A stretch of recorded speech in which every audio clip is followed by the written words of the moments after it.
From now on, Holy Father, not my will, but your will be done. I said, Father, you have chosen me. Give me the strength to obey. I will follow you no matter what it takes. If you know me, you cannot be neutral about me.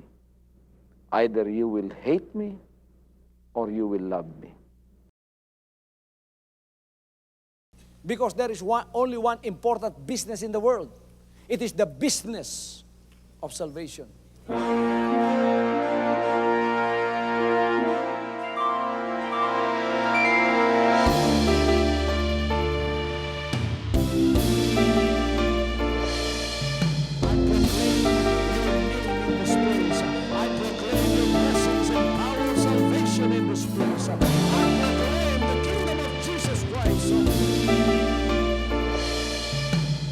As I am concerned, and as far as the work of God is concerned, we have reached the end. Last September 13, 2003. When you find God, you find His love. Because God is love. Ganon ang pag-ibig ng Panginoon. Walang katapusan na yan ay bumabalik-balik sa atin. If you want to receive, you have to give. Receive it by faith and say, Lord, I will touch up. Because the game plan of God was to save us from sin through the power of love. He has completed. His salvation works in the Spirit. After April 13, the door is open for everyone to come. The salvation works of the Father is now completed in me. Salvation is here.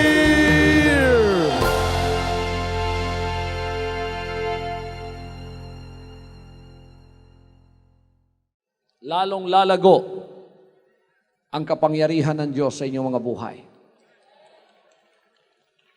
Aalisin totally ang spirit of poverty.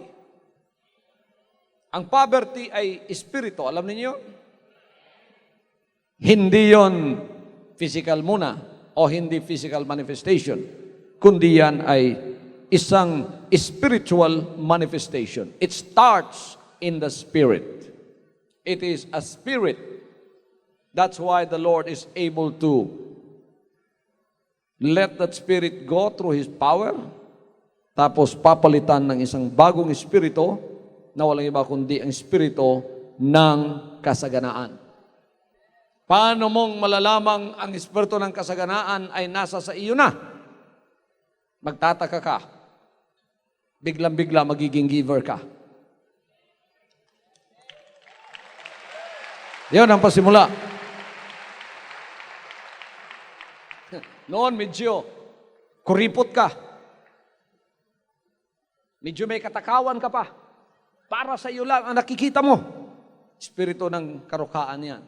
Kahit ang lahat ng pera ibigay sa iyo, pagka naririyan ang espiritong yan, babalik at babalik ka pa rin sa pagiging wala.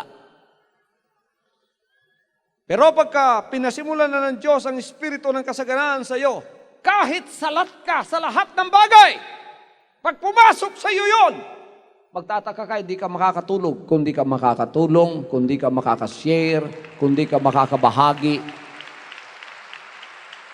Sasabihin ng espiritu mo, gusto ko namang magbigay, wala naman akong pera ngayon, ano kayong maibibigay ko? Pupuntahan mo yung kapitbahay mo o kung sino pa riyan, kung ano ang may tutulong mo, gagawin mo, hindi lang sa pera.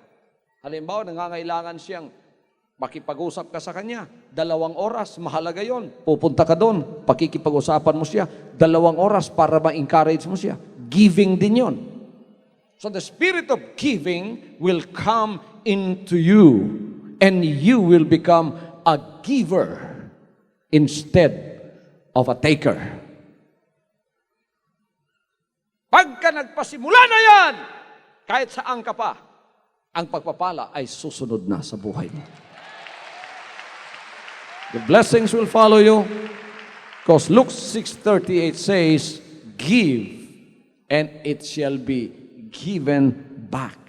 Kaya wala ka ng takot. Wala ka ng takot. Ang Diyos ang magiging Diyos mo. Napakadelikado po pagka hindi naalis sa atin ang espiritu ng karukaan. Bakit? Sapagkat ang pera ang magiging Diyos natin. Pagka nakakita ka na ng pera, naku, kulang na lang, gawan mo ng altar para sambahin mo. Ayaw mo ng bitiwan.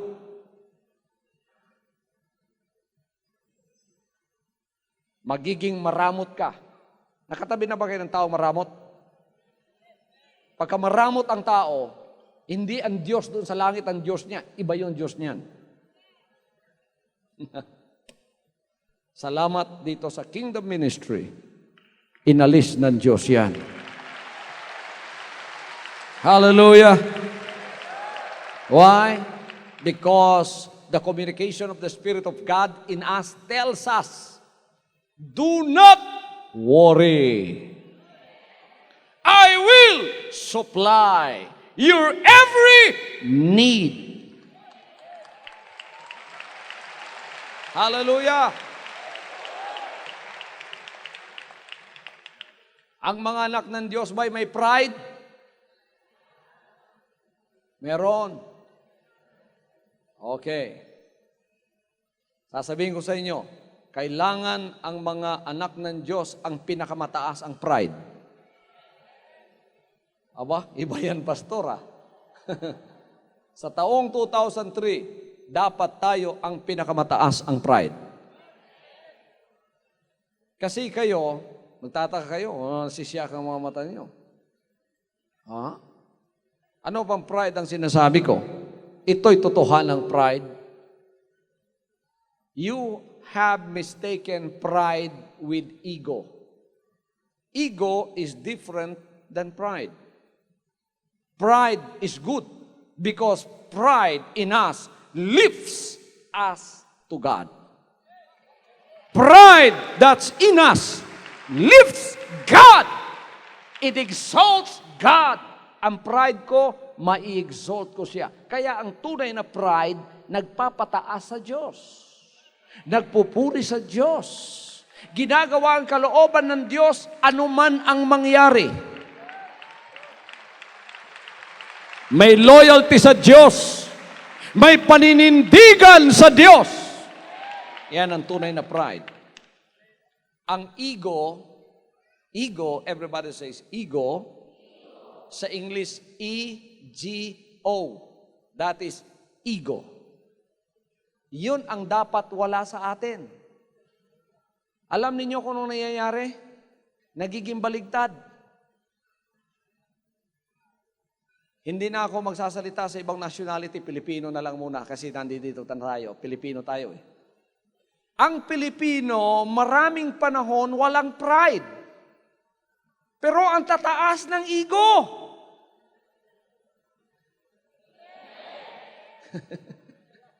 Ang tataas ng ego. Ang ego, sino ang itinataas? Ang sarili.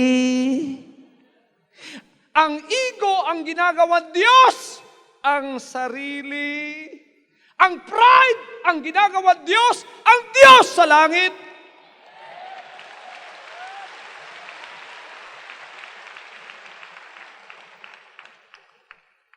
Mataas ang pride ko, kaya masunurin ako sa Diyos. Pag sinabi ng Diyos sa kanyang kalooban, gumapang ka sa kanal, anak, pagka ikaliligaya ng Diyos yan, gagawin ko. Kung may ego ka, hindi mo magagawa yun. Kakahiya naman yan. Kahit kalooban ng Diyos. Si Abraham, mataas ang pride, walang ego. Sinabi ng Diyos sa kanya, patayin mo ang anak mo at ialay mo sa akin. Oh, kung mataas ang ego mo, sasabihin mo, talagang ikaw nga ba, Diyos? Bakit murderer ka? Pero sapagkat si Abraham mataas ang pride niya sa pagsusunod sa Diyos, sa loyalty sa Diyos, pride niya yun, I am proud to serve God. Paul said, if anyone boasts about something, let him boast about God. Kung may magyayabang, sabi ni Pablo, kailangan ipagyabang niya ang Panginoon. Hallelujah! Huwag ang sarili, ang ipagyabang mo ang Panginoon. Kaya dinala ni Abraham ang kanyang anak, inalay doon sa altar. Kung may magtatanong at sasabihin, gagawin mo yan nang dahil sa pananampalataya mo, luko-luko ka. Nang dahil sa pananampalataya, gagawin mo, luko-luko ka. Pero tingnan ninyo ang loyalty niya. Tingnan ninyo ang pride sa loyalty niya sa Diyos. Anong sinabi niya? Kayo ang luko-luko. Dahil mas mahal ninyo ang sarili ninyo kaysa Diyos. Ako, mahal ko ang Diyos kaysa aking sarili o kaysa aking anak. Kaya't naririto ako upang ialay siya. Hallelujah. I have the pride to serve God with all my heart. I have the pride to die for God if that is needed. I have the pride of loyalty in my God. Taas ng pride ko, hindi nyo pwedeng kalabitin ang ministry ko, magagalit ako. Pagka inusig at tinuya ninyo ang ministry ko, talagang tatayo ako kung kinakailangang magpapakamatay ako sa ministry at sa loyalty ko sa Diyos, gagawin ko. Ang mga apostoles matataas ang pride pero walang ego. Ibinilanggo sila at ipinahiya. Sabi ni Pablo, papasok tayo sa bilangguan ng dahil sa kanya. Pero yung may mga pride, pagka pinersecute na, ay yung may mga ego, pagka pinersecute na, naku, ganito pala ito. Nakakahiya naman sa pamilya natin.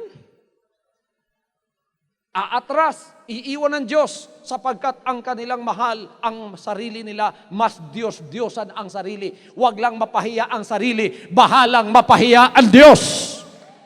Ang mga anak ng Diyos na matataas ang pride, hindi nila gagawin yon. Bahalang mapahiya ang sarili, huwag lang mapahiya ang Diyos.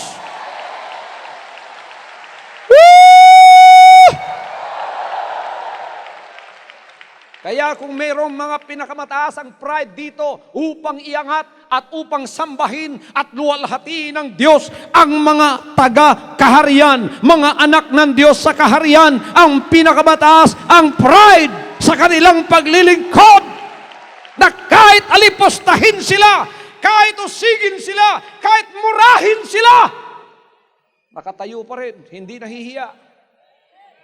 Nasabi ng mga kalaban, mga walang hiya ito ah. Biro mo, pinagsabihan kang walang hiya ng dahil sa paglilingkod mo. Sabi ng Panginoon, mapalad ka sapagkat marami at malaki ang iyong gantimpala sa langit. Kung meron kang ego, hindi mo magagawa yon. If your ego is still there, you can't serve God. You will backslide one day because you cannot take it. But look at what the Lord said. Blessed are the poor in spirit, for theirs is the kingdom of heaven. Blessed are they that mourn, for they shall be comforted. Blessed are the meek, for they shall inherit the earth. Blessed are they which do hunger and thirst after righteousness, for they shall be filled. Blessed are the merciful, for they shall obtain mercy. Blessed are the pure in heart, for they shall see God. Blessed are the peacemakers, for they shall be called the children of God. Listen to this. Blessed are they which are persecuted for righteousness' sake, for theirs is the kingdom of God. Hallelujah! Pinepersecute ka ng dahil sa paglilingkod mo. Pinapahiya ka ng mga tao dahil sa paglilingkod mo. Nanlupaypay ka ba? Hindi. Nanlumo ka ba? Hindi. Sinisi mo ba ang Diyos? Hindi. Sinisi mo ba si Pastor Kibuloy? Hindi. Pumunta ka ba dito at pagkatapos may pagsisisi ang puso mo at sinabing, bakit naglingkod pa ako dito? Hindi. Anong sinabi mo? Gagawin ko yan, haharapin ko kayong lahat, hindi ako matitinag sa aking paglilingkod sapagkat mahal ko ang Panginoon. Iyan ang tunay na pride. Let us invest in true pride. Doon tayo mag-invest. Do not invest in poverty. Naku, maraming Pilipino investment nasa poverty. Pagka nakalabit mo yung kanilang karukaan, makikipatayan. Kumo ba kami mga pobre lang, ginaganito ninyo? Investment sa poverty yon. Do not invest in poverty. Kasi yung poverty parang malaking katelon yan sa paa. Alam niyo yon? Yung malaking sugat. Noong ako'y maliit pa, ang tawag sa amin sa Pampanga, katelon. Yung malaking sugat na natabunan na ng, anong tawag sa Tagalog niyan? O yung bakukang? Yung bakukang, mga kapatid. Nung maliit ako, may bakukang ako palagi sapagkat palaging naglalaro. Maalikabok, nasusugatan, pagkatapos lumalaki. Araw-araw lumalaki yun. Pero hindi ko pinapakita sa nanay ko, tinatabunan ko pa nga. Hanggang ito'y natatabunan nung langib. Ano? Tapos, malapot na masyado yung nana. Maitim-itim na nga eh. Pagka pinisil mo, mga kapatid, naku, ang amoy. Pagka kumakain kami, tinatabunan ko yun. Kasi pagka nakita ng nanay yun, kukuha ng kutsara, kakalisin yun. Tapos bubuhusan ng alkohol.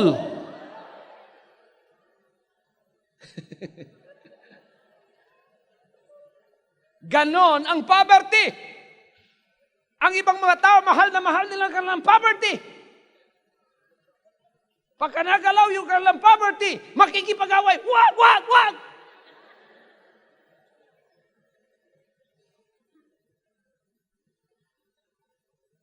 Wag mong galawin ang mga sistema ng poverty, aawayin ka. Mahal na mahal nila ang kanilang poverty. Kapital nila ang kanilang karukhaan para dito ay mag-exist sa sanlibutan tayo. Kapital nila yon. Naku, huwag kayong mag-invest doon. Wala kayong mapapala doon, mga kapatid. Mag-invest tayo sa kasaganaan ng Diyos. Pagka ginalaw ang poverty, sabihin mo, matagal na nga akong nasusuya sa poverty ito. Bakit nandito ka pa sa bahay ko? Bakit di ka pa umalis? Yan, pagka nakita mo na yan, naiinis ka na sa poverty, magpapasimula na ang pagbabago sa buhay mo. Hallelujah! Hallelujah! Hallelujah! Everybody say, praise the Lord. Pine-persecute ka for righteousness sake. Tumayo ka. Pagkatapos, mga kapatid, matibay ang pananampalataya. Hindi ka natitinag. Hindi ka nag-aalinlangan. Ang iba pagka pinersecute na, nag-aalinlangan na. Naduduling na. Aba, mataas ang ego mo kaysa pride mo. Dito sa kingdom, mas mataas ang pride natin sa paglilingkod. Ang tunay na pride ang itinataas ng Diyos. Ano man ang mangyari, nakasacrifice ang buhay na ito para sa Kanya. Ama, ano man ang makakaluwalhati sa iyo, naririto ako. Nakataya po ang buhay ko para sa inyo. Ako po ang pambato ninyo. Gamitin ninyo ako sa lahat ng inyong mga gawain. Sinabi pa rito, blessed are you when men shall revile you. Napakaraming mga anak ng Diyos, naglilingkod lamang sapagkat napakaganda, smooth sailing ang kanilang paglilingkod. Pero pagka nagpasimulang ang mga tao ay usigin kayo o kaya pagsalitaan kayo ng masama. Tagalog Bible please para makita natin kung ano ang ibig sabihin nito. When men shall revile you. Ano ang ibig sabihin niyan sa Tagalog? Ito, pakinggan natin. Let's listen to this in our own dialect. Okay? Matthew chapter 5, verse 11. 5:11. Ganito ang ating mababasa. Mapapalad kayo pagka kayo'y inaalimura. Lahat ay magsabing inaalimura. Sino na ang tumanggap ng pag-alimura ng dahil sa kanilang paglilingkod? Taas ang kamay. Sabi ng banal na kasulatan, mapalad kayo. Sinabi man niya riyang sa aba ninyo? O sinabi niyang, mapalad kayo? Ay, ibig sabihin, huwag kayong mahiya. Mapalad kayo. Ano ang pagalimura sa inyo? Napakarami ng mga pagalimura ng tao. Mapapalad kayo pagka kayo'y inaalimura at kayo'y pinag-uusig at kayo'y pinagwiwikaan ng sari-saring masama na pawang kasinungalingan dahil sa akin. Mga galak kayo. Lalong tumayo ang pride ninyo.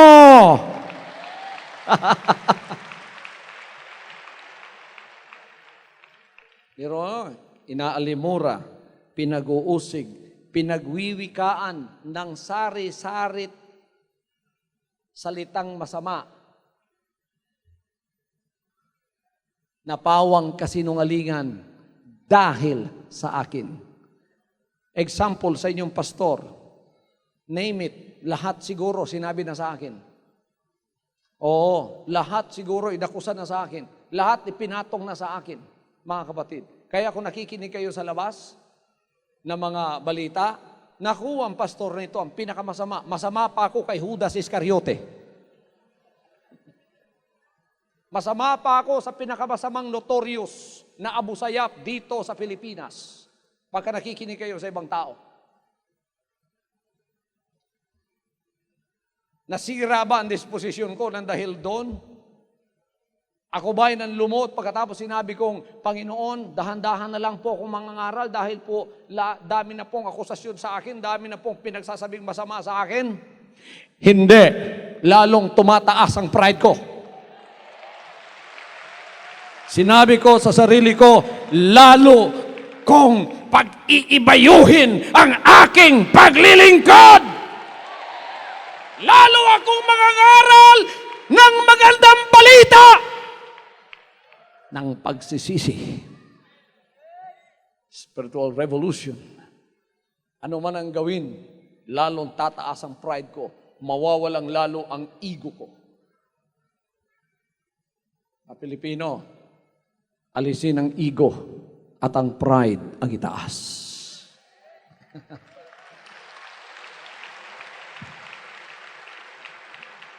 You know, exactly, ego is the false pride. False pride. Ego is false pride. Everybody says, ego is false pride. False pride. Maling pride. Sapagkat ang itinataas ang sarili. Pagka nasa Diyos tayo, sinabi naman ng kasulatan, I must decrease. Jesus Christ must increase. For the year 2003, Jesus Christ must increase. I must decrease. Kung tayo, mga kapatid, sa ating paglilingkod, ginawan ng masama, lahat pinag-usig, lahat sinabi sa atin, lahat inakusa sa atin, inalimura tayo left and right.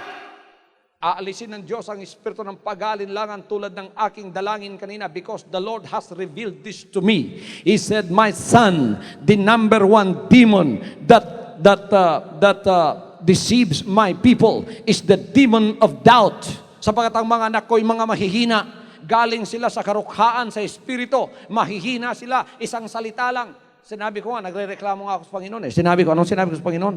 Panginoon, Ama, bakit sa pangangaral ko, kung minsan may mga members na kasama ko, 5 taon, 10 taon ko nang kasama, nakita nilang buhay ko, nangangaral ako, nandito ako araw-araw, hallelujah, lahat ng mga kalakasan sa pangangaral ay naipangaral ko na para lumakas ang kanilang espiritu, araw-araw, araw at gabi, nakikinig sila sa akin, nasa TV pa nga ako, 2 oras, 2 oras kada araw, 1 linggo, 1 taon, nakikinig sa akin.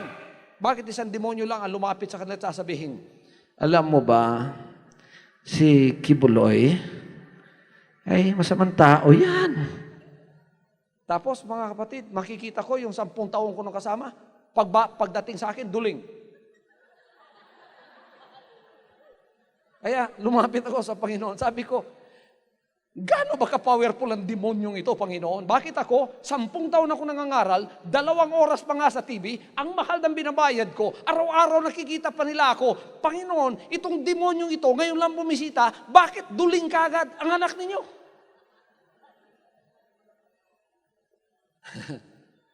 Sabi ng Panginoon sa akin, huwag kang mag-alala, sa 2003, bibigyan kita ng kapangyarihan para ang demonyong yan ay magapi mo na.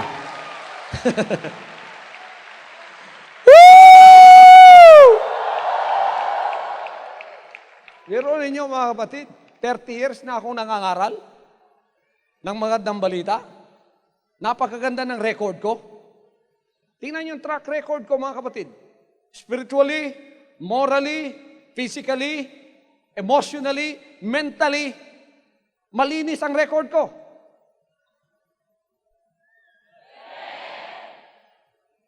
Years nangangaral. Meron nakisama na sa akin 20 years. Tapos, nilapitan ng demonyong ito, demon of doubt, isang sitsit lang. Alam mo, yan si Kibuloy. Aba, ang 20 years niyang pakikinig mga kapatid, bumagsak. Ngayon, kasama na ng iba, ang mga tagapag-usig. Sabi ko, powerful ang demonyong ito. Ama, sa 2003, ayaw ko na pong makita ang pagmumukha ng demonyong ito sa inyong kaharian. I don't want to see the face of this demon anymore. And that's why God said that in this year, He is going to give you glorious, miraculous manifestations of the visitations of God. When you have a question about the ministry, hindi na kayo lalapit sa akin. Kayo na mismo ang sasagot sa inyong tanong. Halimbawa, nagtanong kayo, totoo nga ba ito si Pastor Kibuloy? Dahil dami kong naririnig left and right, ganon-ganon. Parang ako'y nagda-doubt na rin. Kung anak ka ng Diyos, huwag ka nang magtanong sa akin, huwag ka nang magtanong sa iba. Ang Diyos na mismo ang sasagot sa iyo sa pamamagitan ng kapahayagan. Hallelujah! Sabagat sinabi ko sa Ama, Ama, ako po'y pagod na sa kakapatotoo sa mga taong ito. Palagi kong pinatotohanan ang sarili ko. Pastor, totoo ba ito? Sasabihin ko naman, hindi totoo yan, sister. Praise God. Magpakalakas ka sa pananampalataya mo. After a while, lalapit na naman, Pastor, totoo ba ito? Hindi totoo yan. Ilang taon ko nang ginagawa yan. Sabi ko sa Panginoon, Ama, I have nothing to prove. I have proven, and you have proven me among the people. Please give me the power over this demon of doubt. And I thank God this year, 2003, I have the victory! Woo! So, ang palatandaan, tunay kang anak ng Diyos. Aba, mga kapatid, tataas ang pride mo, liliit ang iyong ego. Tapos, ikaw na mismo ang sasagot sa katanungan mo. Sapagkat ililipat ako ng Diyos sa loob mo. Hallelujah! Naimbes tanong ka ng tanong sa akin, pag tinanong mo, ikaw na mismo sasagot. Totoo ba ito? Sasabihin ng Espiritu sa loob mo, hindi. Pagka hindi ka pa huminto sa katatanong mo, baka tumai ka ng tayo ng kambing. O mamaya, papaluin ka na ng Diyos.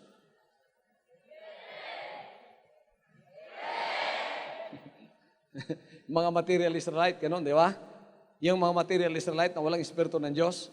Biro nyo, napatotohanan lang si Moses, galing sa bundok, bumaba, dalang 10 Commandments, ipinahayag sa kanila lahat ng kalooban ng Diyos. Aba, hindi makatalikod si Moses, mga kapatid, nag-aalinlangan sa kanya.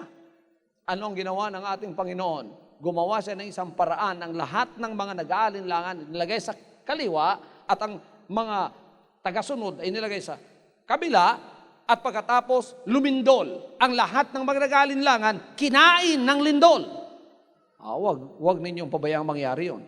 Sapagkat ang 2003 na ito, isang makapangyarihang taon para sa mga anak ng Diyos. Aalisin ang lahat ng karukhaan sa buhay. Aalisin ang kasalatan sa espiritual. Aalisin, pagpapalain kayo ng pagpapalang hindi pa ninyo tinanggap sa buong buhay ninyo. Pagka ako'y nangangaral sa karukhaan at galit kayo sa akin, makapit at madikit yung espiritu ng karukhaan sa buhay nyo, kaya ayaw umalis niyan. Sino magpapalis niyan? Ako, kasama ko kayo with your cooperation. None of this spirit shall remain in the kingdom. All of God's people in the kingdom will be blessed. Pero ang una, aalisin lahat ang espiritong masama sa buhay natin. Hallelujah. Hallelujah. Hallelujah. Woo! Amen. Masaya ba kayo? 2003 na ito. They will persecute you, shall say all manner of evil against you falsely for my sake. Rejoice and be exceeding glad, for great is your reward in heaven. For so persecuted they the prophets which were before you. Bakit, mga kapatid? Sapagkat pagka nananatili sa atin ang espiritu ng kasalatan at karukhaan, aapi-apihin tayo ng demonyo. Ayaw ng Diyos na may mga anak siyang inaapi-api. Ayaw ng Diyos yon. Gusto niyang tayo ay kunin, ilagay sa kanyang lugar bilang ama natin. Gusto niyang kayo ay lalakad. Siguro hindi naman lahat pagpapalain na yayaman tulad ng mga milyonaryo dito sa mundo.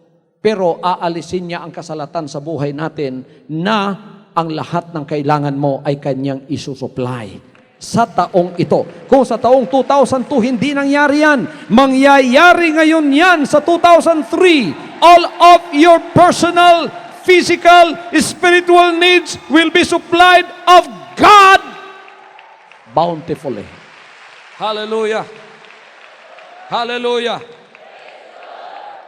Hindi na concern ang Panginoon sa paglilingkod kung saan tayo nagpupuri sa Kanya. Sapagkat mas mahalaga sa Kanya na kayo ay ipanganak sa Espiritu. Yan ang pinakabuod ng mensahe na dala ko taon-taon. At gusto kong ulitin para sa pag-aalala natin ng mensaheng ito na siya ring mensaheng dadalhin natin sa taong ito habang naghihintay tayo ng tinatawag na glorification. Sino gusto sa inyo ang gustong mag-glorified? Tingnan ko ang kamay ng gustong mag-glorified. Kung may glorification mangyayari, ang uuna ay ang mga taga-kaharian ng Diyos. Kaya dito, pagka kayo ay pansirang damo, aalisin kayo. Pagka kayo kambing, aalisin muna kayo. Sapagkat ang magandang balita at ang lahat ng pangako niya, it is only for the children of God, children in the kingdom. It is not for those that are not children. Para sa mga anak lang ito. Kaya pagka inalis na ang karamdaman sa inyong katawan, yan ay palatandaang aalisin na rin ang kamatayan.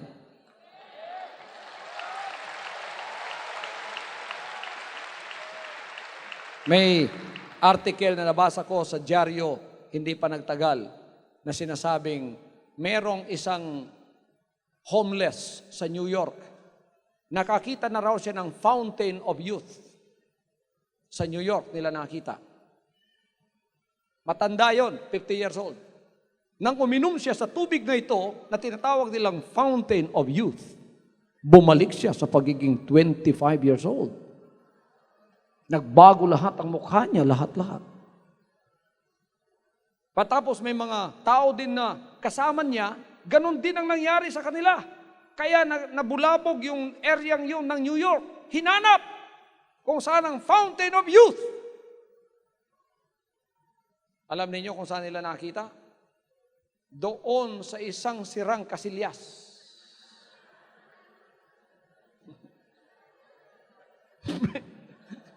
Merong inidoro doon, mga kapatid. Napatunayan ng homeless na ito, ang una kasing uminom doon, yung aso niya. Yung aso niya matanda na, wala ng balahibo. Uminom yung aso, di yung aso, hindi naman kinikiling yung mga inodoro dyan, ano? So, uminom yung aso doon. Aba, nung bumalik yung aso, naging tuta. Bumata. Tiningnan nung homeless ngayon kung saan uminom yung aso niya, dito sa may sirang inidoro. Uminom na rin siya. Bumata siya. Daw.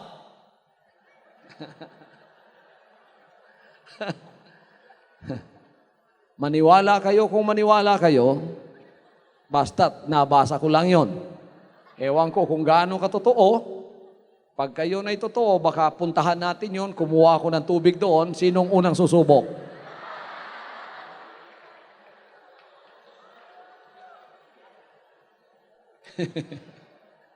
Ewan ko kung anong lasa ng tubig na yon. Subukan ninyo pag uwi sa bahay ninyo. Meron naman doon, di ba?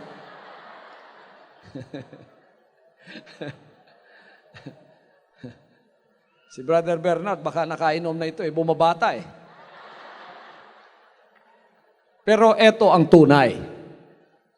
Pagka ang Word of God, wala nang hadlang na naiinom ninyo, yan ang aalis sa lahat ng kamatayan sa buhay ninyo. That is the water of life. They that drink of this water of life freely will live forever. Ito, gagawin ng Diyos dito sa paglilingkod sa kaharian. Isang araw, ang lahat ng tao ay gustong magpamembro sa kaharian na si Pastor Kibuloy ang kanilang aariing pastor. Kahit nasisipain pa natin, magsisipumilit sapagkat lalaganap ang balita.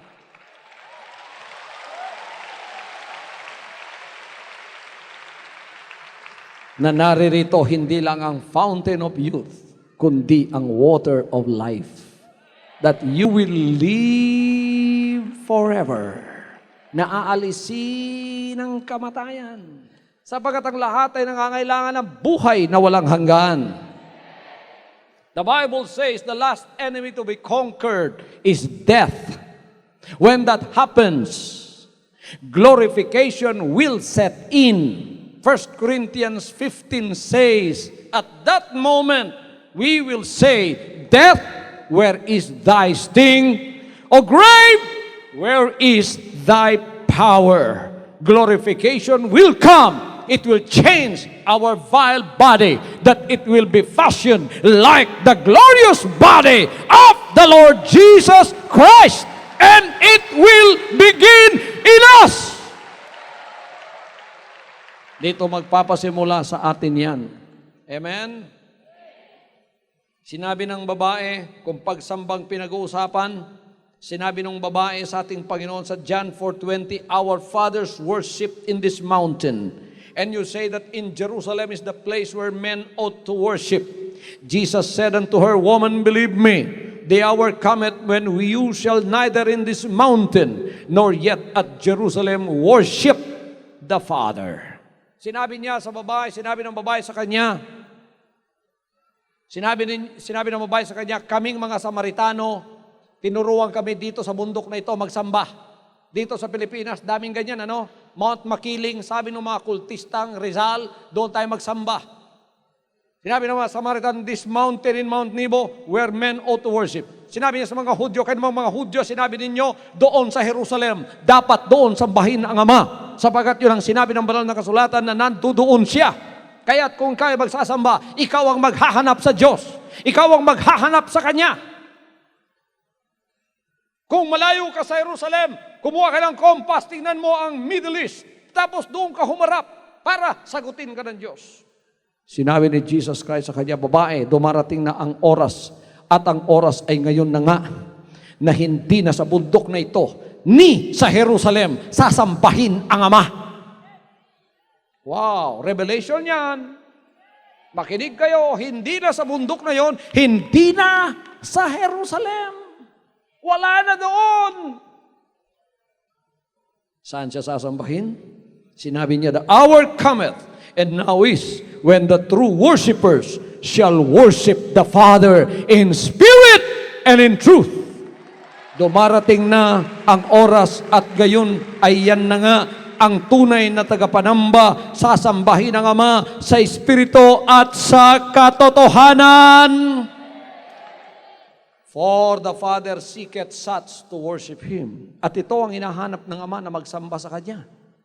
Tingnan ninyo mga kapatid. Dumarating na daw ang oras at ngayon na nga. Ang lahat ay masabing ngayon na nga. Na, lakasan ninyo, na ang tunay na tagapagsamba, sambahin ang Ama sa Espiritu at katotohanan. Eto, sige, eto, ang tunay na tagapanamba na hinahanap ng Ama. Mga kapatid, tignan ninyo ang revelation na ito. Uulitin natin. Sino ang tunay na nagapagsamba? Ang nagsasamba daw sa Espiritu at katotohanan. Espiritu, pagka nakapagsisi ka, inalis ang luma, binigyan ng bago. Kasi yung lumang espiritu ng kasalanan, hindi pwedeng sumamba sa Diyos yun. Kalaban niya ang Diyos. Kaya kung Kristiyano ka, born again ka lang, hindi ka nakapagsisi, nagsasamba ka, kalaban ka ng Diyos. Anong sasabihin ng Diyos sa iyo? Pagka hindi ka nakapagsisi, hindi ka born again in the Spirit, nagsasamba ka, sasabihin ng Diyos sa iyo, mga mapagpaimbabaw, mga hypocrites, Mark 7:6, mga mapagpaimbabaw, malapit ang bibig ninyo sa akin, ang layo naman ang mga puso ninyo sa akin, sapagkat ang puso nila marurumi. Ang espiritu hindi nagsisi, hindi naisuko, hindi naputol. Hala tayo sabing hindi naputol. Hindi bago. Tapos nagsasamba ka, kalaban mo ang Diyos. Akala mo, tunay yun. Hindi. Ngayon, linggo, napakarami nagsasamba. Pero ang tunay na mananambahan lamang ang kanyang hinahanap. Kaya dito, mga kapatid, matindi ang turo ng inyong pastor sa Gospel of the Kingdom. Ano ang magandang balita ng kaharian? Magsisi ka muna. Tunay, isuko mo yung espiritu ng pagsuway. Spirit of disobedience is the spirit of sin. You want always to do your own will, own will, own will, own will. Kaya ang taas ng ego, ang pride, wala. Tayo, iba, mataas ang pride. Lord, your will. Lord, your will. Pero wala tayong ego. Pagka sinabi ng Diyos, ang will ng Diyos. Iwan mo nanay mo. Kung mataas ang ego mo, hindi mo masasabi yun. Pag iniwan mo nanay mo, sasabihin, alam mo ba, anak, itong pamilya natin kilala sa lugar na ito? Wawasakin mo ba ang pamilya natin, anak? Kilala tayo sa lugar na ito. Nakakahiya ang ginagawa mo. Sumusunod ka kay Kibuloy, iiwan mo ako? Hindi pwede yan.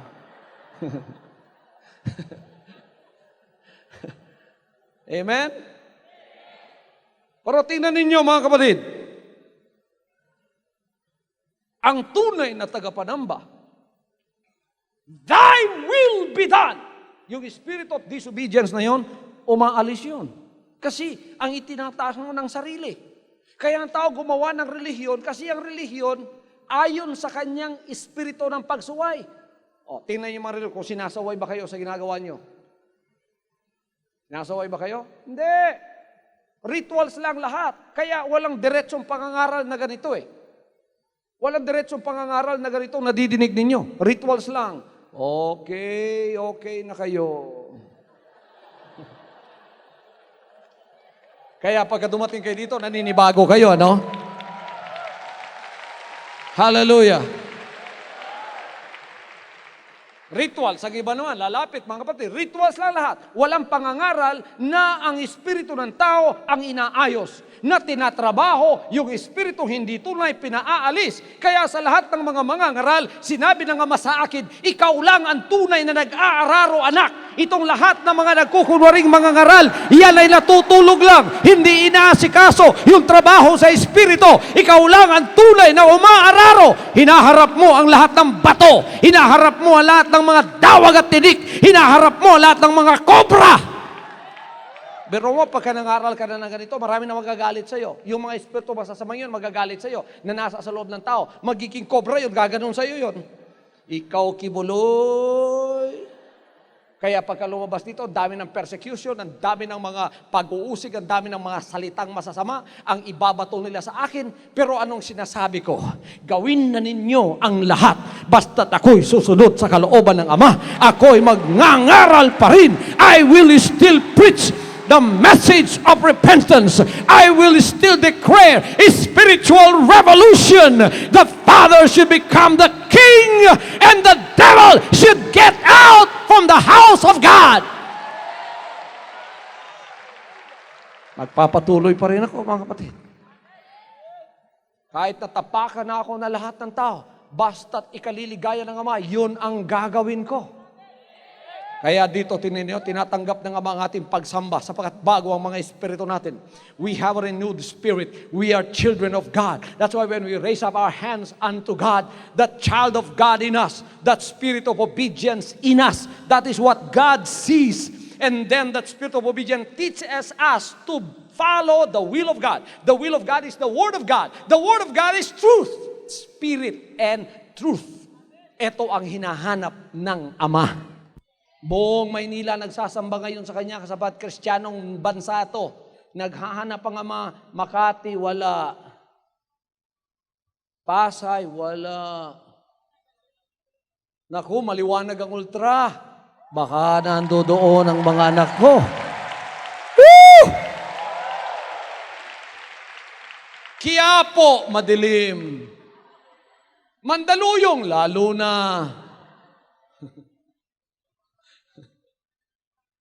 Maliwanag sa langit ang ultra ngayon. Naririto ang mga tunay na nagapanamba na mga anak ng Diyos na walang ego pero matataas ang pride sa pagsamba. Ang pride nila, mga kapatid, ay itaas ang Panginoon. Ang pride nila ay maging loyal sa Panginoon. Ang pride nila ay sumunod sa Panginoon. Hallelujah. Kaya huwag ninyong galawin ang tunay na pride ng mga anak ng Diyos. Magagalit yan. Pagka ginalaw ninyo ang paglilingkod nila, aawayin kayo. Our ego is gone, and that is the enemy of God in us, and that comes from that old spirit of disobedience who taught us to always worship self. Ang itinataas, puro sarili. Kaya napakamahal ng mga apelido. Pagka-apelido ng pinag-uusapan, mga kapatid, ang mahal. Ay, naku, yun ang apelido namin. Sa kingdom, wala na yun. Walang Kibuloy dito. Walang Bonin dito. Amen?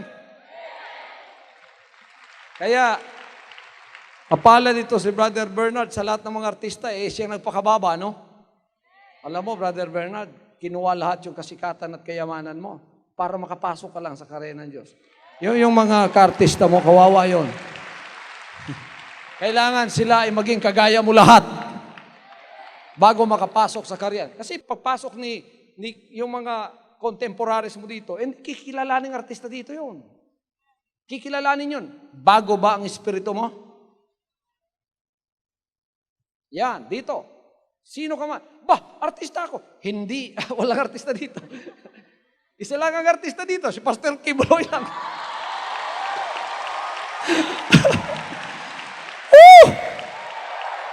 Hallelujah! Amen! Walang Kibuloy dito. Kibuloy nga ang apelido ko. Pero, wag namang sabihin ng ibang kibuloy na, nakasakay na kami sa likod ng aming kaapelyido. Langit na rin kami. Hindi. Kailangan pumasok pa rin kayo. Kaya may mga kibuloy na nakaback-ride sa akin, pinababa ko eh.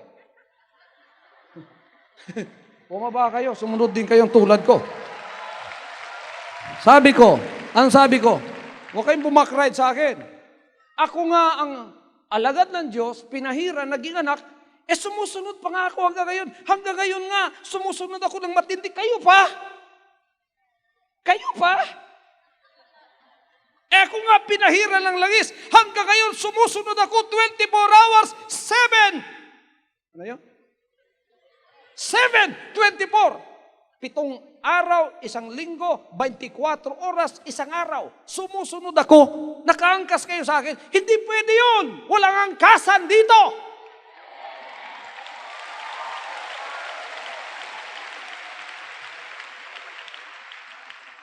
Kaya pagka nakakita kayong kapatid kong naririto, tulad ni Brother Wilmo, kapatid ko. Kapatid ko yan, kapilido ko yan, pero anak ng Diyos yan. Sumunod na rin katulad ko yan. Hindi na ginamit yung apelido. Walang apelido dito eh. Isa lang ang apelido natin yan. Hallelujah!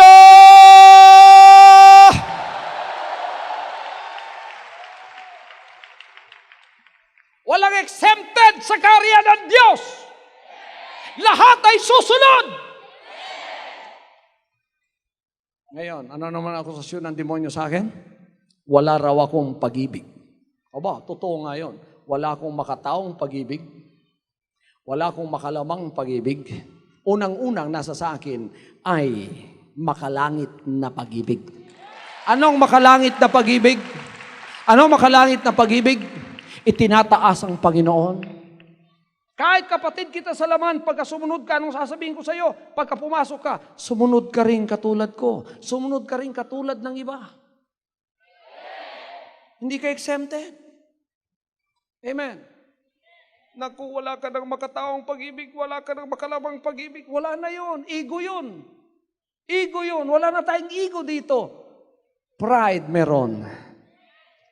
Tunay na pride sa pagsusunod, meron. Hallelujah.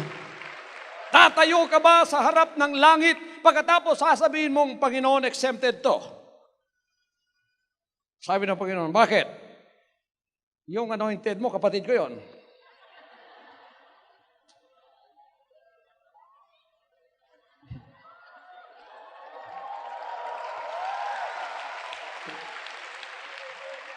Panginoon, huwag mo nang basahin yung mga libro dyan, exempted ako. Bakit? Sapagkat pamangkin ako nung anointed mo.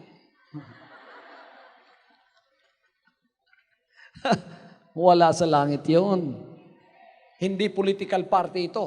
Na pagka naging presidente ang pastor nyo, lahat ng mga lipores, hali kayo lahat.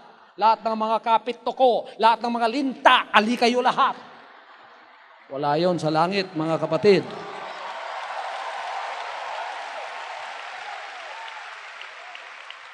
Dito, sumusunod ang lahat. Ang lahat ay may individual na spiritual na buhay. Ang lahat ay ipinanganak. Sa langit, walang ipinanganak na kambal. Isa-isa ipinanganak. Huwag mo sabihin, kakambal mo ako. Wala yon sa langit. Isa-isa tayo ipanganganak. Kaya pagkakapilido ko kayo, tapos wala kayong spiritual life, mangangaral din ako sa inyo. Pagka ginamit yung kapital yung apelido nyo, sorry na lang sa inyo. Naku, hindi pwede sa langit yun. Kaya dito, nakikita nyo, ang katunayan ng mga bagay na ito, hindi ko itinatago sa inyo sapagkat dumating si Jesus Christ dito upang itayo ang kanyang espiritual na bahay. Upang sambahin siya, upang siyang maitaas. Hallelujah! Anong sinabi niya, mga kapatid? Pakinggan ninyo ang sinabi niya rito sa Matthew chapter 10, verse 34. Sinabi niya, think not that I am come to send peace on earth. I came not to send peace but a sword. For I come to set a man at variance against his father, and the daughter against her mother, and the daughter-in-law against her mother-in-law. And a man's foes shall be they of his own household. He that loveth father or mother more than me is not worthy of me, and he that loveth son or daughter more than me is not worthy of me. And he that taketh not his cross and followeth after me is not worthy of me. He that findeth his life shall lose it, and he that loseth his life for my sake shall find it.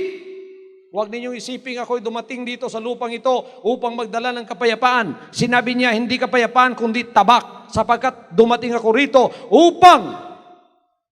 Eto na, pakinggan natin ito mga kapatid. Nakikinig ba kayo? Amen? Kilala ba ninyo si Jesus Christ? Ang iba, kilala nila si Jesus Christ sa pangalan, pero hindi nila kilala ang kanyang mga salita. Pagkapangalan lang ay inyo nakilala, hindi mga salita, hindi niyo siya tunay na kilala. Kaya't ipakikilala ko siya sa inyo sa mga sandaling ito. Huwag ninyong isipin ako'y naparito upang magdala ng kapayapaan sa lupa. Si Jesus Christ ito, hindi ako. Huwag niyo akong sisihin. Hindi ako naparito upang magdala ng kapayapaan, kundi tabak, sapagkat ako'y naparito upang papagalitin ng lalaki laban sa kanyang ama, at ang anak na babae laban sa kanyang ina, at ang manugang ng babae, at ang magiging kaaway ng tao ay ang kanya ring sariling kasangbahay. Lahat, ulitin yon kasama ko, ang magiging kaaway ng tao ay ang kanya ring sariling kasambahay. Ang umiibig sa ama o sa ina nang higit kay sa akin ay hindi karapat-dapat sa akin. At ang umiibig sa anak na lalaki o sa anak na babae nang higit sa akin ay hindi karapat-dapat sa akin. You see, Jesus Christ's mission is to come and build His own spiritual family full of pride, but destroy the human family full of ego. Itayo ang kanyang bahay, yan ang misyon niya. Itayo ang kanyang bahay na puno ng pagpapataas sa kanya at alisin ang bahay ng kasalanan na puno ng pagpapataas sa sarili. Kaya't ang magiging kaaway daw ng tao ay ang kanyang sariling kasangbahay. Kaya pagka dumating ang magandang balita sa bahay niyo, mag-ingat kayo. Salamat na lang pagka nabuong pamilya ninyo at lahat ay kakampi sa Panginoon. Pero pagka na-divide yan, ang kalahati kumampi sa inyong pastor, ang kalahati kumampi doon sa kabila, saan kayo? Sa Panginoon o sa pamilya niyo? Sa Panginoon. Naku, dadanas kayo ng kahirapan at pag-uusig. Magpapatuloy ba kayo? Masaya na ang Panginoon ngayon.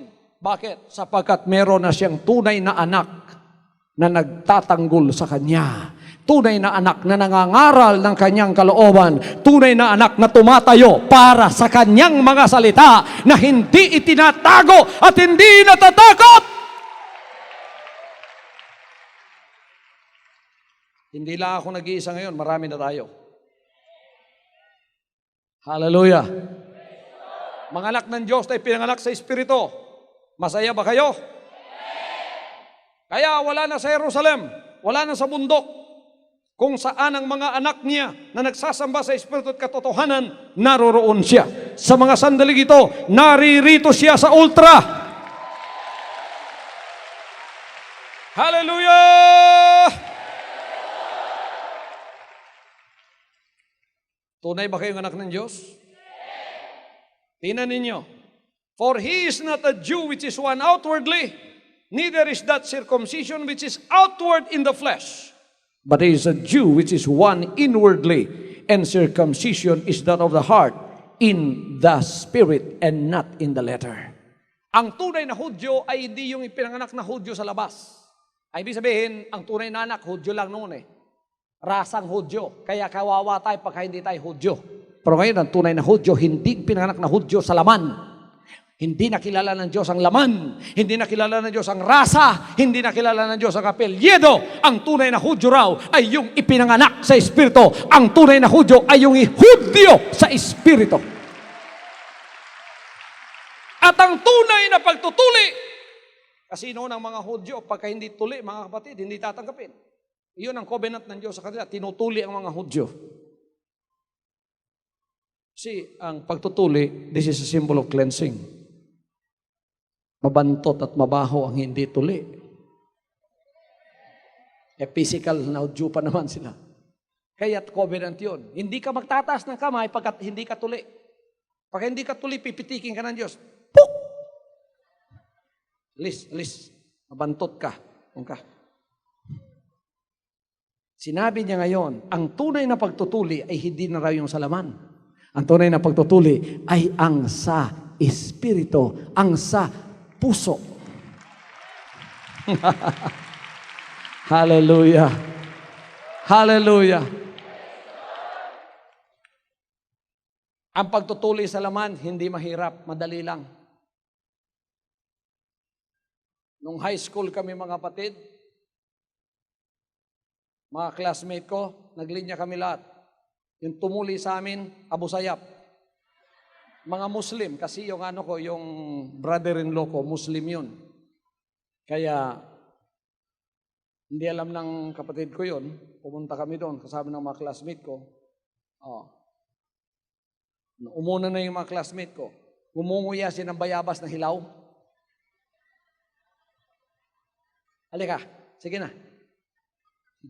Inaangat yung kutsilyo, doon itataya yung mo, patapos pupukpukin. Mabuti kung pupukpukin ay dediretso kagad. Gaganon pa. Pag gano'n niya, aroy! Sabi niya, wala pa nga umaaroy ka na.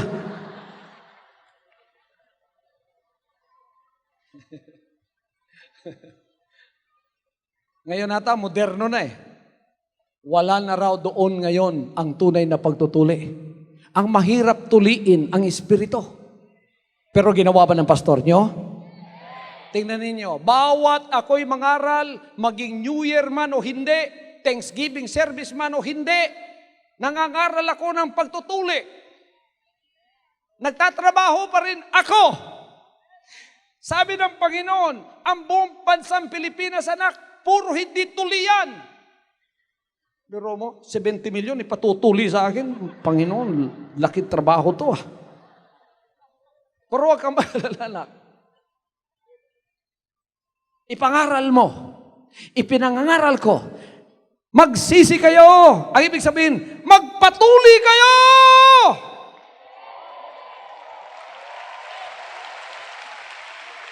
Ng inyong Espiritu! Libre! 2003, di pa nilagay yung pinalalagay ko dyan Dapat, Jesus Christ, the name above every name, Pastor Apollo C. Kibuloy, libre tuli dito.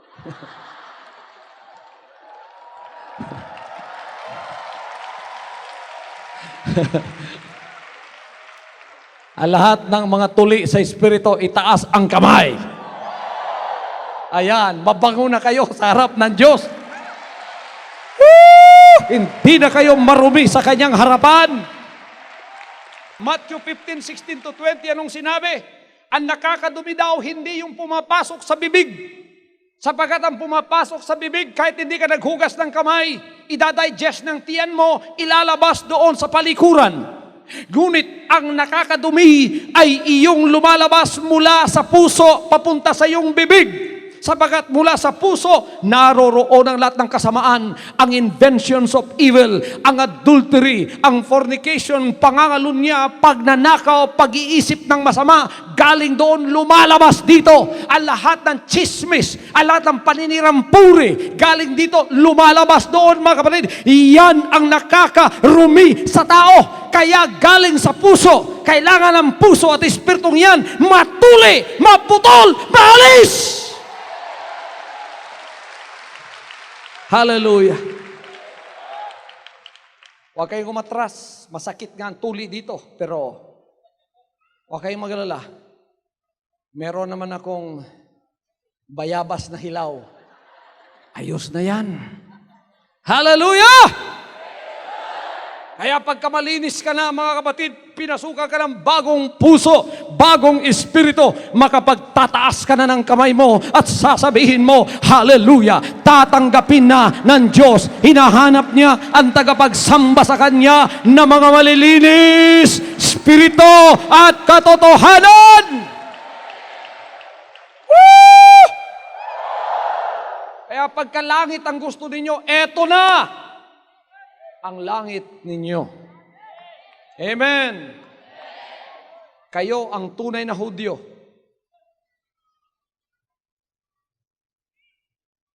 Kung saan tayo, naroroon ang Ama. Tayong tunay na Hudyo. Alalahanin niyo yan. Amen. Lahat ng mga tunay na Hudyo magsabing, praise the Lord. Praise the Lord. Ngayon, ang loyalty natin ay wala na. Sa Middle East, sa Jerusalem, meron ng bago ang Diyos na itinayo. Yan ang ipakikilala ko sa inyo sa mga sandaling ito. Hallelujah! Pakinggan ninyo ito. Si Abraham ay may dalawang anak, may dalawang asawa, may dalawang anak. Ang isa niyang anak ay mula sa kanyang maid, si Hagar. At ang isa ay galing kay Sarah, the free woman. But he who was of the bondwoman was born after the flesh.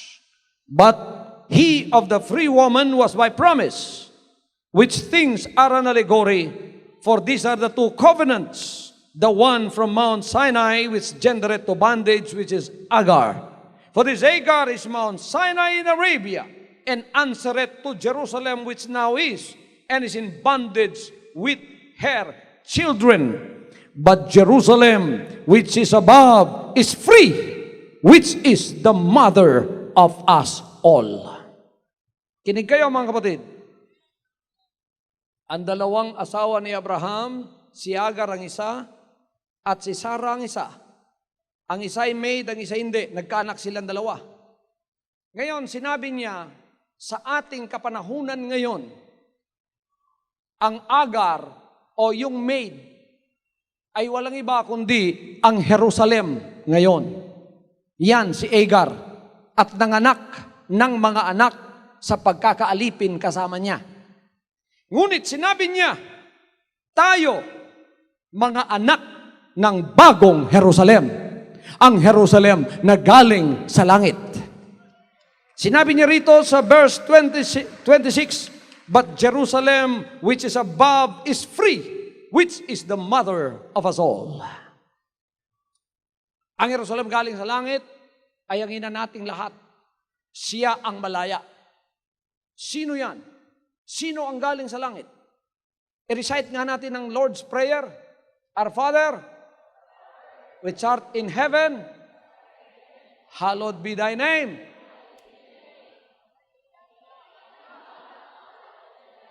Thy kingdom come. Saan galing ang kingdom?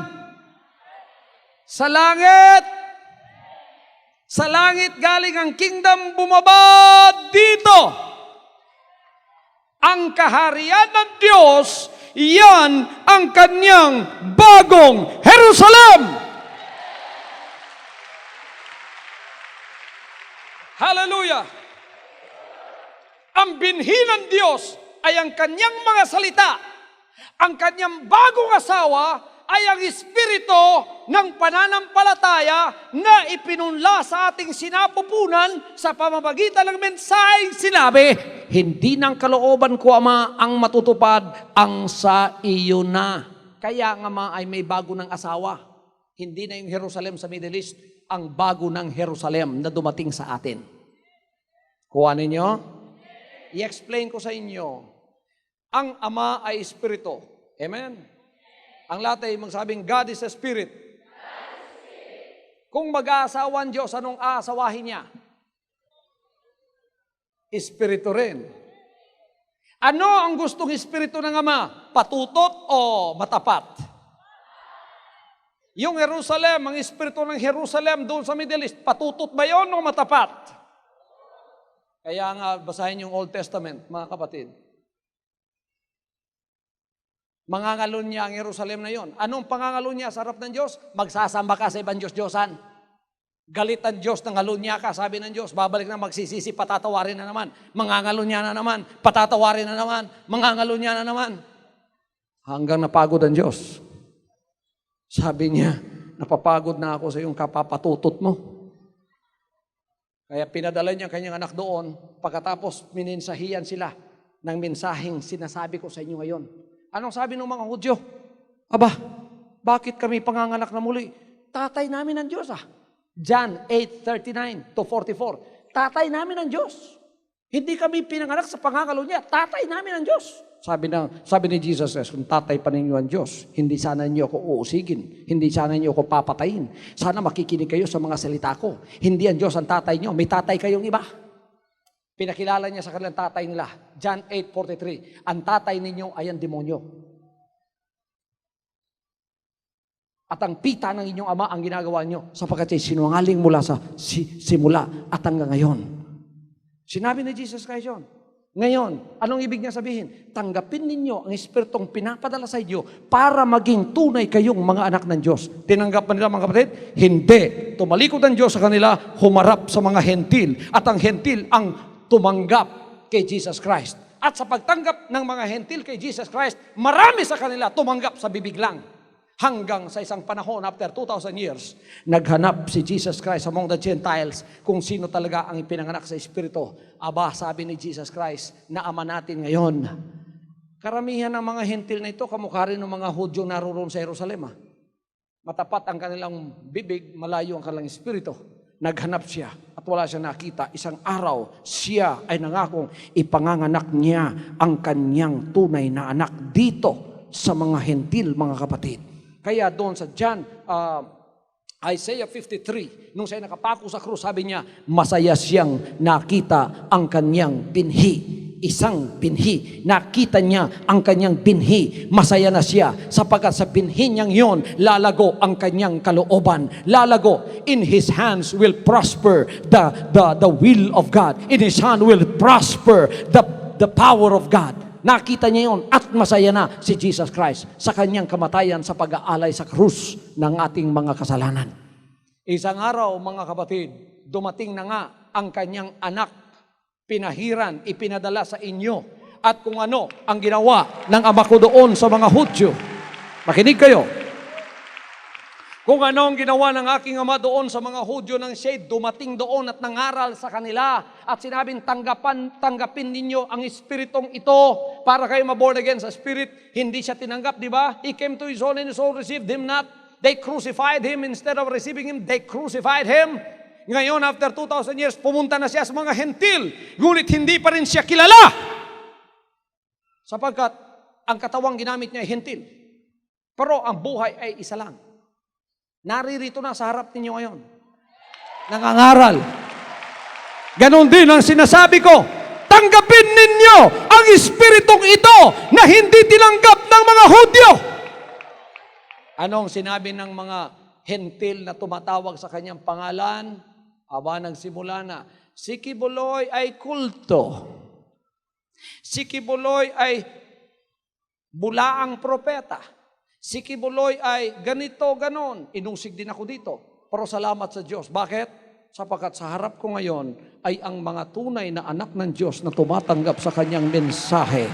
Ito ay nagpasimula nung tinawag ang inyong pastor pagkatapos sa bundok ng Tamayong sa 5 taon ay pinagkalooban ng binhi ng Ama. Ipinunla sa aking espiritu ng pananampalataya ang binhi ng Ama hanggang sa naipanganak ang isang bagong espiritu sa akin na siyang naging panganay ng Ama dito sa kanyang bayang hentil na walang iba kundi ang buhay ni Jesus Christ. Hallelujah. Eto, mga kapatid, ang katotohanan ngayon. Kilala na ba ninyo ang ama ninyo? Yung Tamayong na yun, walang kwenta yun eh. kung hindi na ipangakong iyon ay iaalay sa kanya at sasabing, Ama, sa iyo po ang lupaing ito. Every corner ng lupang ito, your will be done. Ito ang espiritu ng tunay niyang asawang bagong Jerusalem ngayon. Anong espiritu? Matapat. Ano? Makinig kayo mga kapatid. Matapat. Loyal sa Kanya. Ito ang espiritu ng ating ina, na siyang espiritu rin ng kanyang panganay na anak, na siya rin magiging espiritu ninyong mga kapatid ko. Matapat sa Ama. Hindi magtataksil. Hindi niya itotorotot ang Ama. Marami ang mga nanliligaw na espiritu sa atin. Dito na kayo sa amin. Dito na kayo. Iwan ninyo si Kibuloy. Iwan ninyo ang Karian. Iwan na ninyo yung mensahe ng pagsisisi. Not my will, but thy will be done. Dito tayo. Our will be done. Mangalunya tayo sa iba't ibang mga espiritu. Espiritu lang mga taga-Surigao. Espiritu lang taga-Roma. Taga-Marikina. Iba-ibang espiritu, mangangalunya ba tayo? Aba, matapat. Kahit iwan ng Ama, kahit pabayaan niya, ang espiritong ito ay hindi makikipagtagpo, hindi makikipagngalunya doon sa iba't ibang espiritu na hindi sumusunod sa kanyang kalooban. Pagka nakita natin hindi sumusunod sa kanyang kalooban, tuturuan natin. Pagka ito'y malandi pa rin espiritu na ayaw talagang sumunod, iwan natin!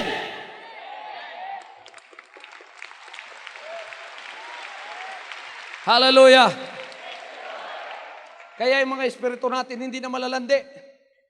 Na pagka may dumating, nangangaral na naman ng iba, aba, maganda ito pogi ito Susunod na naman, mag-aalinlangan na naman sa tunay. Ganun bang ugali ng inyong pastor? Kahit sinong denominasyon, kahit sinong relihiyon, nagdadala ng iba't ibang espiritu. Nung nakita ko ang espiritu ng aking ina at ng aking ama, anong sinabi ko? Ama, magiging matapat ako sa iyo. Sino man ang manliligaw sa akin. Napakaraming nanliligaw sa inyong pastor para lang sumama sa kanila. Opera ako ng pera, opera ng bahay. Sabi ko, mag-ingat kayo. Pagka ako'y gusto ninyong sakupin, marami akong hihingin sa inyo. Kaya ninyo akong bigyan ng malaking compound? Kaya ninyo akong bigyan ng maraming pera para aking isuporta sa gawain ng Diyos? Surrender kayo, ano? Wag na. Meron akong ama. Meron akong ina. Ang espiritu ng aking ina, loyal sa Ama. Asawang espiritu ito ng Diyos. Loyal sa Kanya. Nagpapasakop sa Kanya. Mahal niya ang Ama. Hindi siya tinutorotot kahit iwan siya. Anong sinasabi niya? Not my will, but thy will be done. I love you. I will not leave you. Sino pang nagpapogi-pogi si Satanas? Anak ko, presko-presko. Nanliligaw. Iba't ibang espiritu yan. Tumatakbo ba tayo? Sinasabi, doon naman tayo. Kayong mga anak ng Diyos na pula ang puwit ngayon ang panahon ninyo na manatili na kayo. Huwag na kayong magtaksil pa. Huwag nang malalandi ang mga espiritu ninyo na kahit saan sumasama-sama kayo. Eto na! Magpasakop tayo at maging kagaya tayo ng ating ina. At anong sabihin natin? Ama, kagaya po na kami ng aming ina, na walang ibang espiritu na inyong kaharian, not my will palagi, but thy will be done. Mahal ka namin, hindi ka namin iiwan. Ano pa man ang mangyari, kahit i-offer, kahit ang pinakagwapo, pinakapoging, pinaka-bagets, ang lumabas pa na espiritu para akitin kami, hindi at hindi na. Hindi na ninyo kami madadala. My heart is fixed. My mind is made up. I will not leave the Father because I love Him. Yan ang espiritu ng kaharian. Iyan ang asawang espiritu ng Ama. Iyan ang bagong Jerusalem. Iyan ang espiritu ng tamayong prayer mountain. Iyan ang espiritu kung saan nakatira inyong pastor. Yun ang ating ina at tayo ang kanyang mga anak. Puro matatapat. Tingnan yung anak ng unang asawa, yung Jerusalem. Yung mga Hudyo, naku, worldly, secular, malalandi lahat. Pero mo, pumunta ako sa Israel, doon kami sa Elat, mga kapatid. Napakasama pala ng lugar na yun sa Israel. Malapit sa border ng Egypt. Meron pa akong caption na basa doon. All good girls go to heaven. All bad girls go to Elat. Aba, pumunta nga ako doon. Anong nangyayari? Pero mo, mga kapatid, nakita ko sa kanto nagbibihis ang babae. Sa kanto, hindi sa bahay, sa kanto. Nakasakay kami sa bus namin. Aba, dala-dala niya yung kanyang bra, yung kanyang kamisita, yung kanyang pantalon, doon nagbibihis habang lumalakad. Aba, totoo nga pala. Biro mo, Hudyo yun. Hudyo yun. Mga anak ng Diyos, kuno yun. Kagaya sila ng kanilang ina na iniwan na ng ama at tumalikod naghanap ng bagong maaasawa. At eto na nga dumating na sa atin, mga kapatid. Hallelujah. Ang loyalty natin nasa bagong Jerusalem. Saan yun? Kung saan nagpasimula na ipanganak sa Espiritu ang tunay at pinakapanganay niya, doon ito nagpasimula. Kaya noong year 2000, ano ay pinahayag ng Diyos sa atin? Sabi niya, doon sa lugar na kung saan ipinanganak ako sa Espiritu sa loob ng 5 taon, mga kapatid, sinabi niya, this is the seat of God's governance on earth. From this place, my word will come out. From this mountain, my words and my law will come out, and it will go throughout all the world. At ito na nga, pinangangaral ko. Saan ako'y pinapadala? Buong sanlibutan. Sa taong ito, Europa, gagalugarin ng inyong pastor. Sapagat meron na tayong pananampalataya at paglilingkod sa Italy, sa France, sa London, sa Germany, sa Australia, mga prayer groups na nagiging congregation, hindi ko pa nga nabisita. Hindi pa lang ako nakita. Tape lang ang kanilang nakita. Mga kapatid, sila'y sumurrender na. Sa Sweden, aywan ko kung saan yan, napakalayo. Pupunta pa rin tayo sapagkat may kongregasyon na tayo doon. At hindi lang yan ang magandang balita. Sa taong ito, through satellite TV, ang inyong pastor makakapangaral, makikita live sa buong sanlibutan. Anong ipangangaral ko? Ang mensaheng ibinigay ng Ama sa akin. Hallelujah! Yang loyalty natin nasa bagong Jerusalem. Yan ang ating ina. Espiritu ng kaharian na nagpapasakop sa Ama na siyang nagbigay ng binhi na walang iba kundi ang mga salita. 1 Peter 1:23, hindi tayo ipinanganak sa binhing nasisira, kundi ipinanganak sa binhing hindi nasisira na walang iba kundi ang mga salita ng Diyos. Idineposito sa pananampalataya, espiritu ng pananampalataya natin at nag-produce ng mga anak. At ang example na panganay ay ang inyong pastor. Kagaya ko ba kayong lahat? Matatapat? Hindi tatalikod? Hindi mag-aalinlangan? May mga espiritong manliligaw sa inyo. Mag-aalinlangan ba kayo?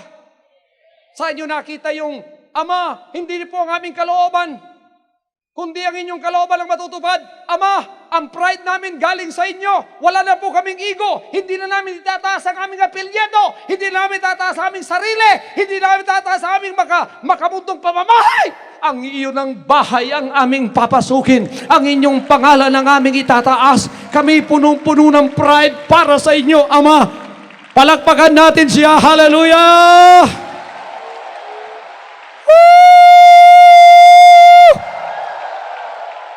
Ngayon, ang lahat ng mga Hudyo at kakristyanuhang hentil na hindi pinanganak sa Espiritu, ang loyalty nasa Jerusalem, doon sa Middle East. Kawawa kayo. Bakit? Pagpatuloy ko. Sandali na lang at ako'y matatapos na. Amen. Hallelujah, hallelujah. For it is written, Rejoice, thou barren that bearest not. Break forth and cry that thou travailest not. For the desolate hath many more children than she which hath an husband. Now we brethren, as Isaac was, are the children of promise. But as then he that was born after the flesh persecuted him that was born after the Spirit, even so it is now. Anong sinabi ni Pablo? Kahit noon, ang ipinanganak sa laman, ang siyang umuusig sa ipinanganak sa Espiritu. Pakinggan niyo ito. Pakikuha nga yung Bible ko. Dalhin dito. Tulad daw noon, ganun din ngayon. Ang ipinanganak sa laman ay ang umuusig sa ipinanganak sa Espiritu. Tingnan ninyo mga kapatid. Si Esau at si Jacob ay magkapatid. Galing sa isang sinapupunan.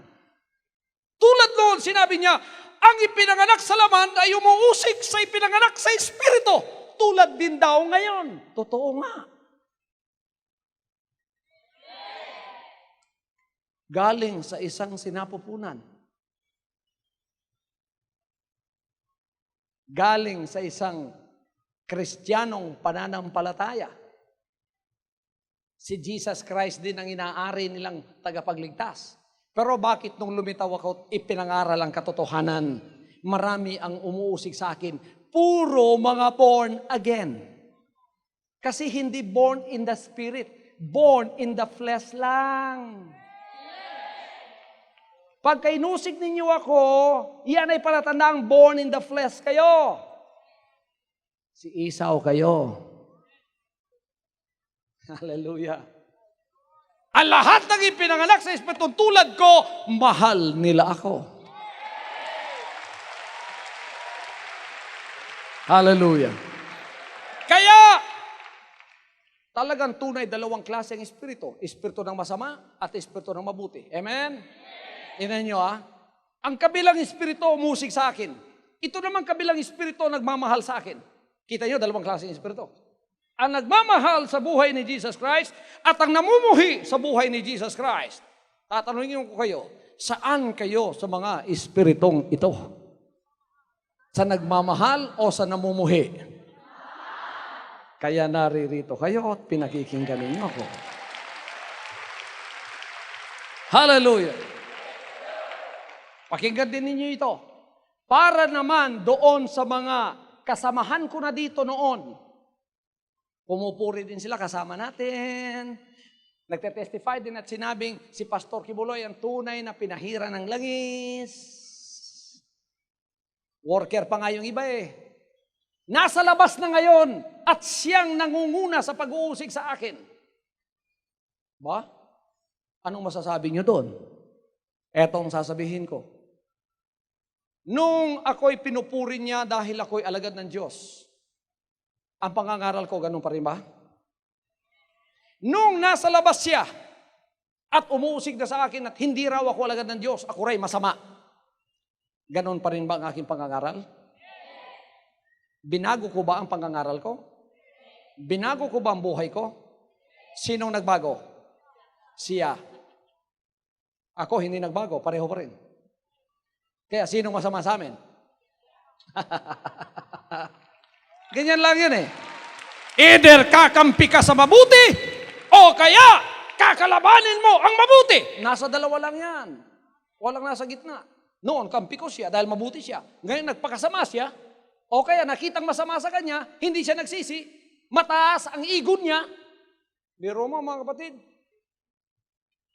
Pagka nakitang masama sa inyo dito, magsisi kayo. Tinatago yung masama. Pagka nakitang pagkasamaan nyo, magsisi kayo. Magpakababa kayo, bibigyan kayo ng buhay. Pero pagka tinaas ninyo yung ego ninyo, puputulin kayo ng Diyos. Jezebel ka? Jezebel? Ano si Jezebel? Gusto niyo masahin ko si Jezebel? Gusto niyo? Parang mahinang eme nyo. May nakapasok kasing Jezebel dito noon eh. Eto, pakinggan niyo. Sinabi dito ng banal na kasulatan sa ministry ni Jezebel. Sinabi dito, Revelation 3:20 at 2:20 sinabi, notwithstanding I have a few things against thee, because thou sufferest that woman Jezebel, which calleth herself a prophetess, to teach and to seduce my servants to commit fornication and to eat things sacrificed unto idols.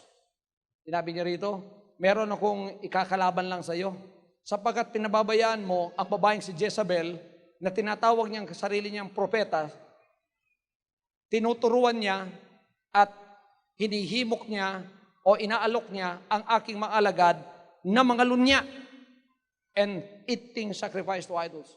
Merong pumasok na babaeng ganyan dito. Di ba karamihan ng kasalanan sa laman, ang lalaki ang naghahanap ng babae? Sumagot kayo. Di ba ang lalaki ang palagi nagkakasala sa babae? Eto mga kapatid, matindi itong Jezebel na ito. Siya, pinalagpak ang napakaraming lalaki dito. Lahat ng dinaanan niya, puros lumabas sa ministry ito. Puro lalaki yun, puro mga ministro. Lumabas. Imbes na, pagka naging close sa kanya, lalo sanang mananampalataya, lalo siyang magiging loyal kay pastor, lalo maging loyal sa Diyos. Eto mga kapatid, pagka nadaanan niya, nangalun niya sa kanya, lalabas. Pagkatapos, kakalaban sa akin.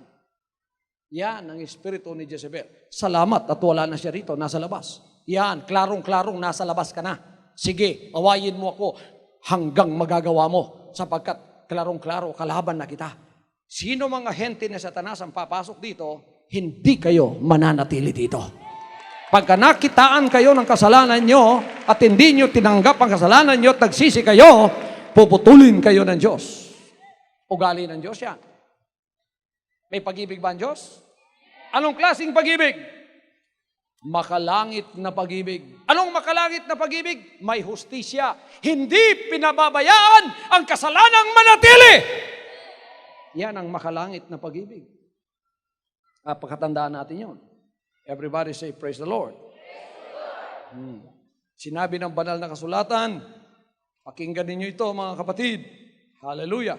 Para makita ninyo kung ano ang Diyos na ating pinaglilingkuran. Sinabi rito, Romans 11:22, behold therefore the goodness and severity of God on them which fell, severity, but toward the goodness, if thou wilt continue in His goodness, otherwise thou also shalt be cut off.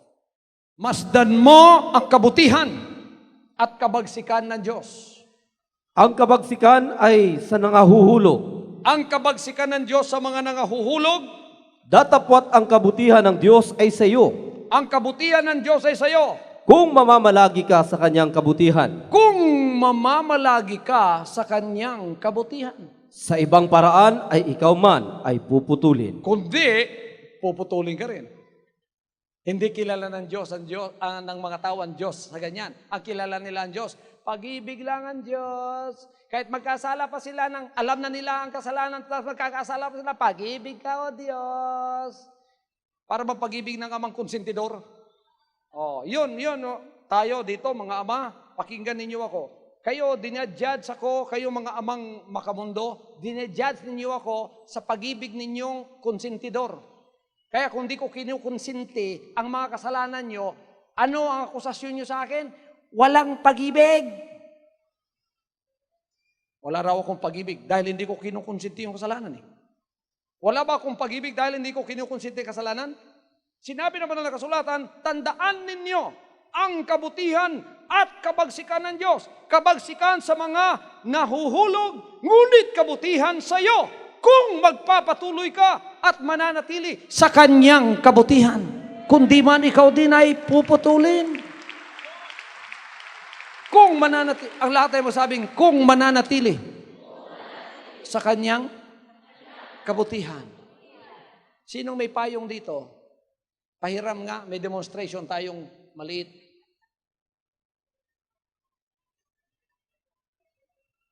Ayan, pinagpala ang payong na yan. Uy, naunahan kayo. Sayang, layo kasi nyo. Halimbawa, eto ang kabutihan ng Diyos. Ha? Itong payong na ito ang kabutihan ng Diyos.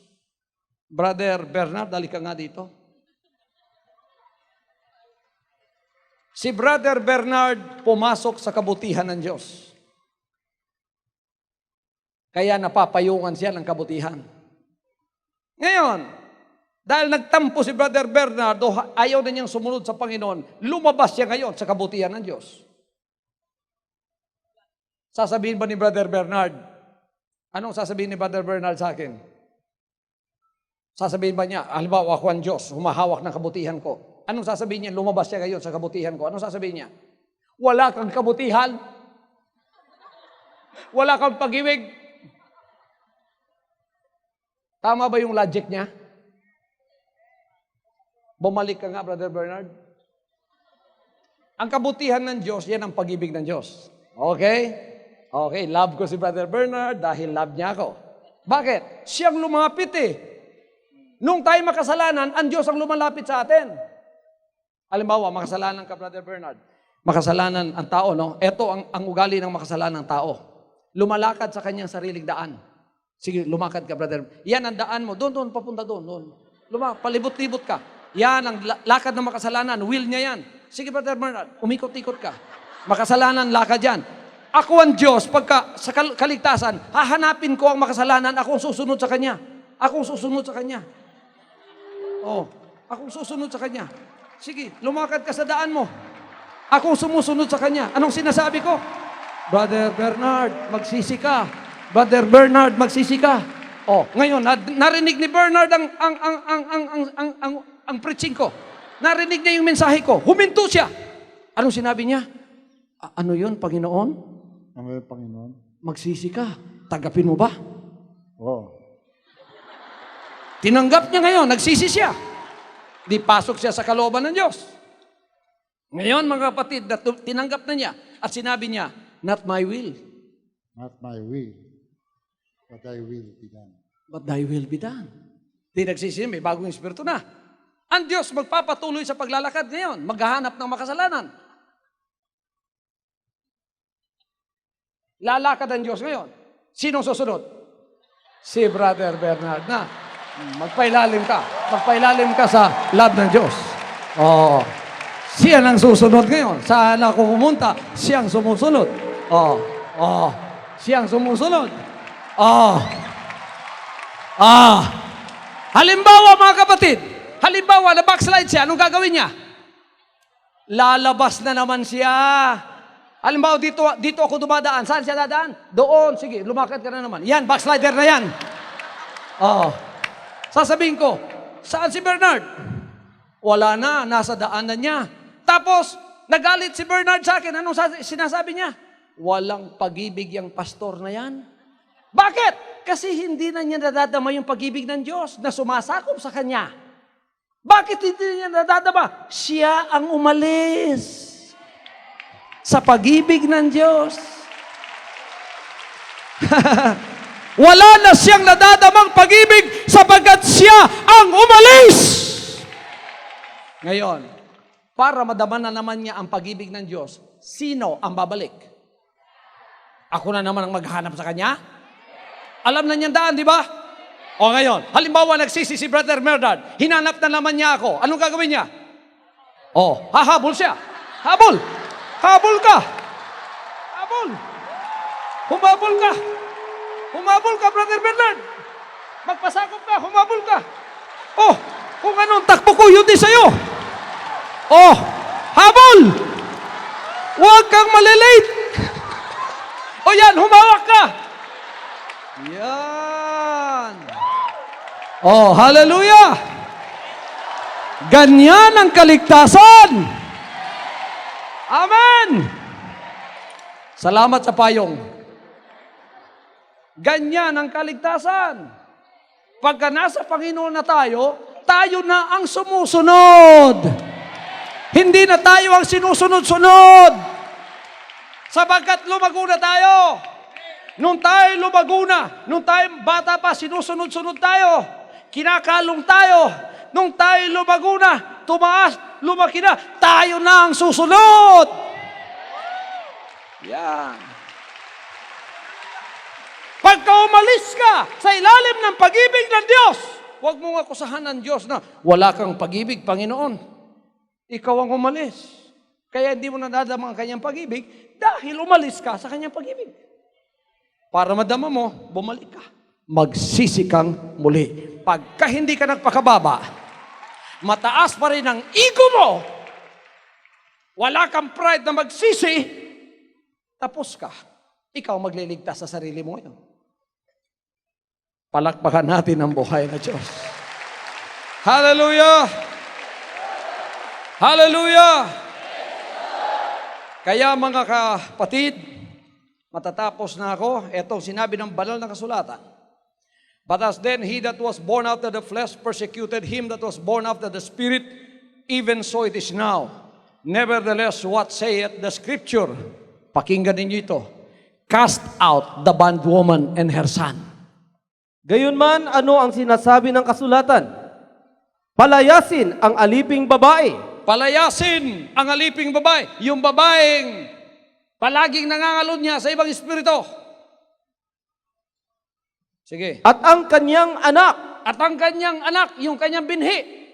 Yung lahat ng mga pumupuri, malapit ang bibig, malayo ang puso, hindi tuli. Layas! Sapagkat hindi magmamana ang anak ng babaeng alipin na kasama ng anak ng babaeng malaya. Hindi magmamana ang anak ng babaeng alipin. Yung hindi pinanganak sa espiritu, pinanganak lang sa laman. Kasama ng babaeng malaya. Ina natin, Bagong Jerusalem, ang ating inang malaya. Anong 31? Kaya nga mga kapatid, hindi tayo mga anak ng babaeng alipin, kundi ng babaeng malaya. Anak tayo ng babaeng malaya. Tayo ang tagapagmana. We are the heirs. Hallelujah! Woo! Kaya ang pride natin, pride of the kingdom. Hallelujah! Hallelujah! Hallelujah, hallelujah, hallelujah. From now on, Holy Father, not my will, but your will be done. I said, Father, you have chosen me. Give me the strength to obey. I will follow you no matter what it takes. If you know me, you cannot be neutral about me. Either you will hate me or you will love me. Because there is only one important business in the world. It is the business of salvation.